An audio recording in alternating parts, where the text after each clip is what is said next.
Okay, well, I come from a long line of name and identity shifters. This recently became something on my mind in the recent death of my father. He had changed his name in the 1940s from Marvin to something else because he wanted to sound less Jewish. I recently learned that his younger sister had changed her name from Suzette to Susan, perhaps to sound less European or French. Their parents had also changed their names. So I found that the leaves of identity are constantly changing colors and dropping off and regrowing on the family tree. I've done a share of identity shifts myself online. If you think about the state, the names you use when you have screen names, you post online.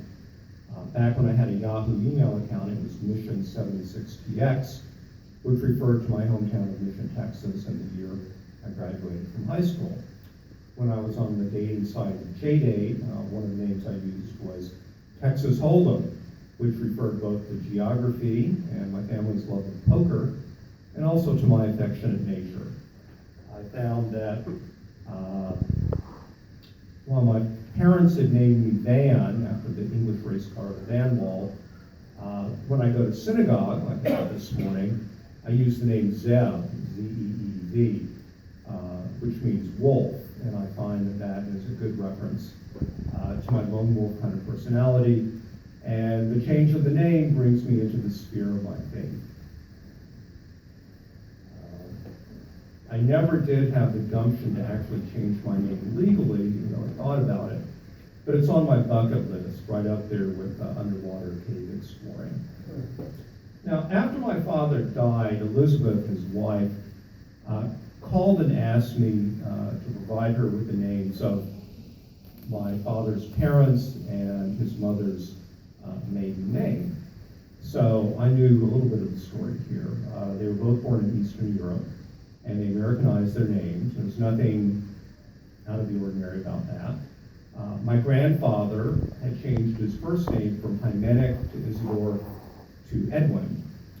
His last name changed from Schlebnervlos, which is Russian for silver here, to Wallace, to the more Jewish sounding Walla.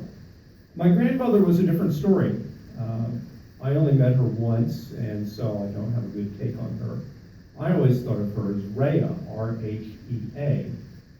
But when I started poking around, I found her first name was spelled Rhea, R-E-A. That's what it was in a census, and then also on the Social Security Death Index. So that was the name I provided to Elizabeth, and I said that if the funeral home has a problem, they can contact me about it. I also had a cousin who had a very unpronounceable Hungarian name, and he changed his last name to Siegel, which was my grandmother's maiden name, which can be spelled about 50 different ways. His mother and my grandmother were sisters, so that was where Siegel was a connection. But he spells it differently from the way my grandmother spelled Siegel. So it's just another case where identities can shift and be taken apart and be put back together again like Lego blocks in a more suitable arrangement. Now, I had one other surprise waiting for me. My father's wife, Elizabeth, had asked me to help pay for my father's funeral expenses, and I said, okay, and I sent her a check to Elizabeth Pollock, as I've known her for the last over 20 years. And then she called me after she got it, and she told me, said, man, I can't deposit this. That's not my name. And I thought to myself, and I asked her, what? Like, what is your name? She said, my first name is really Elise. And I still use my late first husband's last name. So you need to send me another check. And I could feel the grounds of identity shifting underneath me. So Elizabeth was really Elise. So I wrote a check to another woman who I didn't really know, and this time the check cleared. So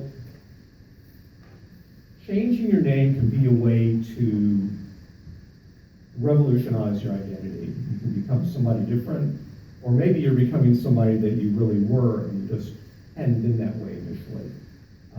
You can take a screen name, you can get married and change your name, or not change your name. You can have a online name, a Twitter name, the name you use on your social security statement. You can even have a name for your library card, even though that's pretty serious business here in Katona. So, in Judaism, the great folk legend, which I think has been proven over and over again, is that you change your name if you're mortally ill as a way of tricking the angel of death. So I'm going to keep that in mind, because you never know when it might come in handy. And I may wind up using Zev down the road anyway. You never know. Thank you.